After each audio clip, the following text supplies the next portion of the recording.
तो दोस्तों आज हम आपके लिए लाए हैं पोहे से बना एक ज़बरदस्त रेसिपी जिसे हम शेयर करने वाले हैं आपसे। और ये बहुत ही अच्छा बनता है ये नाश्ता। और इसे आप चाहें तो बहुत कई दिनों तक आप इन्हें स्टोर करके रख भी सकते हैं, या फिर आप कहीं आप जा रहे हैं घूमने फिरने तो आप साथ में इसे ले जा सकते हैं। छोटी मोटी भूख हो या फिर कुछ आपको चटपटा सा खाने मन करे तो इन सभी चीज़ों के लिए ये नाश्ता बहुत ही परफेक्ट रहने वाला है। तो इसे हम कैसे बनाते हैं ये आप देखिए, और जिस ट्रिक से बनाते हैं बिल्कुल उसी ट्रिक से बनाइए तो ये नाश्ता बहुत ही उम्दा बनेगा। और इसके लिए हमने 1 कप पोहे ली हुई है। तो जब भी आप पोहे लें तो बिल्कुल साफ़ वाली लें, और उसके बाद इसे आप एक कॉटन के कपड़े से अच्छी तरह से पोंछ सकते हैं, या फिर छलनी में इसे अच्छी तरह से आप चाल लें। और इसमें हम 2 छोटे चम्मच बेसन भी मिलाने वाले हैं। तो आज का जो ये रेसिपी है ये बहुत ही ज़बरदस्त रहने वाला है दोस्तों। तो देखिए इस तरह से ही आप दोनों चीज़ें ऐसे ही मेजरमेंट में लेनी है। जैसे हम एक बड़ा कप लेंगे, बड़ा कप मतलब समझ लीजिए आप 4 बड़ा चम्मच आपको पोहा लेने हैं और छोटे 2 चम्मच आपको बेसन लेने हैं। इन्हें हमें ग्राइंडर जार में लेकर ऐसे ही सूखा इसका एक पाउडर बनाएंगे। बिल्कुल इसमें पानी आपको नहीं डालना है, ऐसे ही आप इन्हें अच्छी तरह से पीस लें। और बढ़िया से, जैसे एक बार में तुरंत लगातार नहीं चलाएं आप अपने मिक्सी को, जैसे बीच में रुक रुक के कम से कम 7 से 8 बार चलाएंगे तो ये बहुत अच्छी तरह से पीस जाएंगे और बढ़िया से इनका एक अच्छा सा पाउडर तैयार हो जाएगा। क्योंकि अगर आप पहले अच्छी तरह से इन सभी चीज़ों को तैयार करेंगे तभी तो नाश्ते परफेक्ट बनेंगे। तो ये देखिए इस तरह से हमने इसे तैयार कर लिया। आप भी बिल्कुल इसी तरह से आप इन्हें तैयार कर लीजिए। और ये देखिए इस तरह से ही करना है, मतलब इसका एक पाउडर हमें तैयार करना है। इसे आप ट्रांसफ़र कर लेंगे हम एक मिक्सिंग बाउल में। तो इसे आप इसमें ले लें। अब बेसन कब हमें मिलाना है ये हम आपको बाद में बताएंगे। तो अभी हम पहले क्या करेंगे, जैसे 1 कप हम पोहा लिए थे ना, बिल्कुल उसी कप से हम 1 कप पानी लेके और एक अच्छा सा इसका हम बैटर बनाएंगे। तो आप पानी देके बढ़िया से इसे घोल लें ताकि इनमें कोई लम्स वगैरह नहीं रहे। अब इसे आप 5 मिनट के लिए रेस्ट में दे दें, तब तक हम कुछ दूसरी तैयारी करेंगे दोस्तों। तो इधर एक प्लेट में आप 3 ब्रेड ले लीजिए, और ब्रेड कोई भी हो, वाइट हो या ब्राउन हो, इससे कोई फ़र्क नहीं पड़ेगा, लेकिन बिल्कुल ताज़े होने चाहिए क्योंकि अभी बारिश के दिनों में थोड़ी इन सभी चीज़ों का आपको ध्यान रखना होगा। तो नाश्ते अच्छी तरह से आप बना पाएंगे क्योंकि इन्हें बहुत दिन तक हमें स्टोर भी तो रखने हैं। अब देखिए इनके जो साइड वाले पार्ट्स हैं ना, तो इनको हम हटाएंगे नहीं, इनको रखेंगे क्योंकि इसकी भी हमें ज़रूरत पड़ेगी बाद में। तो इन्हें हटाने भी नहीं है और ना ही इन्हें हमें पीसने की ज़रूरत है या कुछ करने की। बिल्कुल आप इसे इसी तरह से रखें। अब एक तवे को हम गर्म होने के लिए दे दिए हैं। तो आपको पहले आप इन्हें मीडियम में फ्लेम पे गर्म करें, फिर आप बिल्कुल लो फ्लेम कर दें। और ब्रेड के कलर बिल्कुल चेंज नहीं होने चाहिए, ऐसे ही वाइट रहने चाहिए, लेकिन ये सिक भी जानी चाहिए। तो इस तरह से इन्हें आप इन सभी चीज़ों का ध्यान रखते हुए ही ब्रेड को सेकें। और इस तरह से देखिए अब हम इसको क्या करेंगे ना, जब थोड़ी सी अच्छी तरह से सीख जाएंगे तो फिर आप गैस का फ्लेम ऑफ कर दें और तवे पे ही इसे छोड़ दें। इससे क्या होगा ना, इसमें जो भी मॉइस्चर है वो ख़त्म हो जाएगा, सूख जाएगा, और इसमें थोड़ा सा इसमें कड़ापन भी आएगा, तो थोड़े ये कड़े भी हो जाएंगे। तो चलिए इधर हम जो पोहे को फूलने दे दिए थे ना, तो देखिए ये कितनी अच्छी तरह से फूल चुके हैं और इनमें देखिए इसकी मात्रा भी थोड़ी बढ़ गई है ना। तो पोहे को थोड़ा रेस्ट चाहिए होता है, तो हम 5 मिनट के लिए छोड़ दिए। तो देखिए बहुत अच्छी तरह से फूल चुकी है। अब इसमें हमें कुछ चीज़ें ऐड करनी है। तो पहले इसे आप इस तरह से 2 से 4 बार स्पून से अच्छी तरह से आप इन्हें पहले चला लें। अब इनमें हमें मसाले ऐड करने हैं। तो हमने इसमें गरम मसाले दिए हैं, चाट मसाले हैं और जीरा पाउडर है। अब इसमें मिला देंगे थोड़े से लाल कश्मीरी मिर्च है ना, वो ज़्यादा तीखी नहीं होती है, पर उससे कलर इसका बहुत अच्छा आ जाएगा। और ज़्यादा कलरफुल रहने से बच्चे भी बहुत ज़्यादा पसंद करेंगे इसे। तो इसे तब तक आप मिलाइए जब तक ये बढ़िया से इसमें घुल मिल नहीं जाए। और मसालों का तो फ्लेवर इसमें आएगा ही आएगा, पर मसाले दिखने नहीं चाहिए। इतनी अच्छी तरह से आप इन्हें फेंट कर और बढ़िया से इसे मिला लें। तो देखिए इस तरह से आप इन्हें मिलाएं और ये 2 से 3 मिनट तक आप फेंटिएगा ना, तो उसी में ये बहुत अच्छी तरह से मिलकर तैयार हो जाएगा। अब वो जो बेसन हम रखे थे ना दोस्तों, तो वो बेसन को अभी हम इस समय इन्हें इसमें ऐड करने हैं। तो बेसन देने के बाद उसमें हम 1 चम्मच पानी देंगे। बेसन छोटा 2 चम्मच ही हम लिए हैं।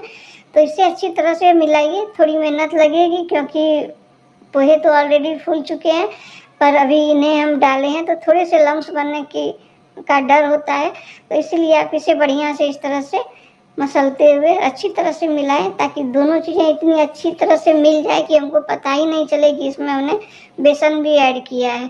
तो देखिए इसी तरह से आप इन्हें मिला लीजिए। अब इसमें हम कुछ सब्जियां डालेंगे। तो लच्छों में ही प्याज को कट करके डालें, लंबे लंबे पतले आकार में ही, और गाजर को भी इसी तरह से आप इसी आकार में कट करके डालें। और शिमला मिर्च हमने, हमारे पास ये हरी वाली थी तो हमने डाली है। आपके पास और 1-2 कोई है रेड वाली या फिर पीली वाली तो वो भी डालें। 2 हमने कच्ची मिर्च इसमें दी है हरी वाली, और टमाटर को हमने छोटे टुकड़ों में कट किया है। तो इसी हिसाब से आप सारी चीज़ों को कट करके इसमें ऐड कर दें। और अगर आपके पास पत्ता गोभी या फिर फूल गोभी वगैरह और कोई सब्जियां हैं हेल्दी वाली, तो उसे भी आप इसमें ऐड कर सकते हैं। इससे क्या होगा ना, नाश्ता बहुत ज़बरदस्त बनकर तैयार होगा, जो टेस्टी के साथ साथ हेल्दी भी होगा। अब इसमें हमने थोड़ी सी धनिया की पत्ती को कट करके डाला है। अगर आपके पास धनिया की पत्ती नहीं हो तो इसके बदले आप इसमें मीठी नीम वाली पत्ती या फिर अगर पुदीने की भी पत्ती हो तो वो भी आप इसमें ऐड कर सकते हैं, और उसका भी फ्लेवर बहुत अच्छा आता है इसमें। और नहीं तो अगर धनिया की पत्ती है तो यही आप डालें। अब चलिए इन सभी चीज़ों को हम अच्छी तरह से इस तरह से हम मिला लेंगे। तो अब सारी चीज़ों को मिला लेने के बाद अब इसे हम तैयार करेंगे। फाइनली इसे नाश्ते के रूप में इसे हम अब बनाना शुरू करेंगे दोस्तों। तो ये देखिए कितनी अच्छी तरह से इसे हम मिला लिए हैं। बिल्कुल आप भी इसे इसी तरह से मिलाइए, बढ़िया से मिलेगा ना तो ये नाश्ता जो है बहुत ही उम्दा बनकर तैयार होगा। तो अब हम जो ब्रेड लिए थे ना, तो देखिए बिल्कुल ये कितने कड़े हो चुके हैं और कलर एकदम नहीं बदलने दिया है हमने। और इसी तरह आपको बिल्कुल ये वाइट में ही रखने हैं। बस थोड़ा सा ये कड़क हो जाएगा ना तो ये नाश्ता अच्छी तरह से बनकर तैयार होगा। तो ये जो पोहे वाला नाश्ता है ना, ये बहुत ही खाने में लजीज होता है दोस्तों। और बच्चे को आप एक बार दे देंगे ना तो वो बार बार यही चीज़ की डिमांड करेंगे। और बाहरी चीज़ें जो खाते हैं तो उन चीज़ों को बिल्कुल वो अवॉइड करेंगे और इसी की डिमांड करेंगे। ये उनके लिए हेल्दी भी काफ़ी होगा। अब ब्रेड के ऊपर आपको एक लेयर लगाना है, इसके पोहे वाले जो हम बैटर तैयार किए हैं ना, तो इसका एक अच्छा सा आप लेयर लगाएं, लेकिन पतला सा ही लगाएं, ज़्यादा मोटा इन्हें नहीं बनाकर तैयार करें। और इस तरह से ये देखिए, और जो सब्जियां हैं उनको भी चुन के अच्छी तरह से पूरे साइड वगैरह में अच्छी तरह से भर के लगाएं। तो देखिए पहला वाला पीस मेरा तैयार हो चुका है। अब दूसरा जो स्लाइस है, अब इसमें हम इस तरह से लेयर इसका भी देंगे। तो ऐसे ही कर करके हमको तीनों जो स्लाइस है दोस्तों, तीनों को आप अच्छी तरह से तैयार कर लें। और इस तरह से जब आप इसे तैयार कर लेंगे तो उसके बाद इसे हम फिर, और इसमें हम बहुत ज़्यादा ऑयल भी हम नहीं डालते हैं। अगर आप मक्खन आपके पास हो तो मक्खन दें, और नहीं तो अगर घी हो तो घी, और दोनों चीज़ें नहीं है तभी ऑयल दें, वो भी बहुत कम 2 बूंद में ये बनकर बहुत अच्छी तरह से तैयार हो जाएगा। और बनाने में भी कोई विशेष दिक्कत नहीं है। तो देखिए इस तरह से अब हम तीसरे वाले में भी अच्छी तरह से इसकी भी लेयरिंग कर दिए हैं। तो ऐसे ही कर दीजिए। तो देखिए इसमें पोहे से ज़्यादा तो हमने सब्जियां डाली हुई हैं और इसी बहाने बच्चे भी सब्जी खाएंगे भी। तो देखिए ऐसे ही आप इसे भी रेडी कर लें, स्लाइस को भी। तो देखिए अब आगे जो बचे हुए बैटर हैं तो इनका भी हमें काम लगेगा बाद में। तो देखिए इधर हमने तवे को गर्म होने दे दिया है दोस्तों, थोड़ा सा हमने मक्खन डाला है। तो ऐसे आप हल्का सा ऐसे ही थोड़ा सा देखें और चारों तरफ से अच्छी तरह से स्पून को घुमा लें तो जल्दी ये पिघल भी जाते हैं। अब जिस साइड में हमने इसकी लेयरिंग की है ना, उसी साइड में इसे आप रख दें और ताव को बिल्कुल धीमा ही रखें। इससे क्या होगा, ये धीरे धीरे से अच्छी तरह से सब्जियों को भी तो पकानी है ना। तो इसमें हमने सब्जी भी डाले हुए हैं। अब इसके ऊपर में जो बचे हुए हैं, तो इनके बचे हुए जो बैटर हैं, तो इसके ऊपर वाले भाग में हम अच्छी तरह से इसे भी एक लेयर हमको दे देने हैं और चारों तरफ से बढ़िया से दीजिए, जैसे ब्रेड बिल्कुल दिखे नहीं। तो इस तरह से देखिए दोस्तों, और इन्हें एकदम कम ताव में ही अच्छी तरह से हमें सेक लेने होते हैं। तो देखिए ऐसे आप चाहें तो डीप फ्राई भी कर सकते हैं, पर उससे ज़्यादा हेल्दी हमें यही लगा तो हमने सोचा इसी तरह से बनाएंगे। तो ये अच्छी तरह से ये बनकर तैयार होगा। अब इसे उलट पुलट करके दोनों तरफ से सेक लीजिए। देखिए कलर कितना अच्छा, थोड़ा कुछ देर के लिए इसे हम ढक के पकाएंगे, ताकि इनकी जो सब्जियां हैं वो तो हमने कच्ची ऐड की है ना, तो वो बहुत अच्छी तरह से इसमें पक जाएंगे। और थोड़ा हमको बहुत ज़्यादा उन्हें पकाना नहीं है, थोड़ा क्रंची रहे तो वो अच्छा लगेगा खाने में भी। तो देखिए इसे उलट पुलट लीजिए इस तरह से और तैयार कर लीजिए। और अगर आपके यहाँ बड़े तवे हैं तो एक बार में आप तीनों को भी सेक सकते हैं। और ये देखिए कितना कलरफुल आया है ना, इसका कितना कलरफुल लग रहा है ना ये। तो देखिए कि बहुत अच्छा लगेगा ये। आप इन्हें चाहें तो शाम की चाय में भी आप इन्हें ले सकते हैं। तो इस तरह से इन्हें आप तीनों को दोस्तों तैयार कर लें। अब देखिए तीनों जो स्लाइस थे ना उन्हें हम तैयार कर लिए हैं। अब तीनों को एक जगह रख के इसका हम एक अच्छा सा और लुक देने वाले हैं।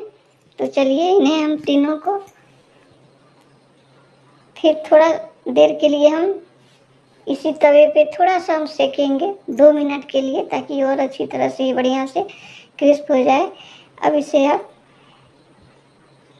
इस तरह से प्लेट में रखिए। अब इसको हम एक अच्छा नया लुक देने वाले हैं।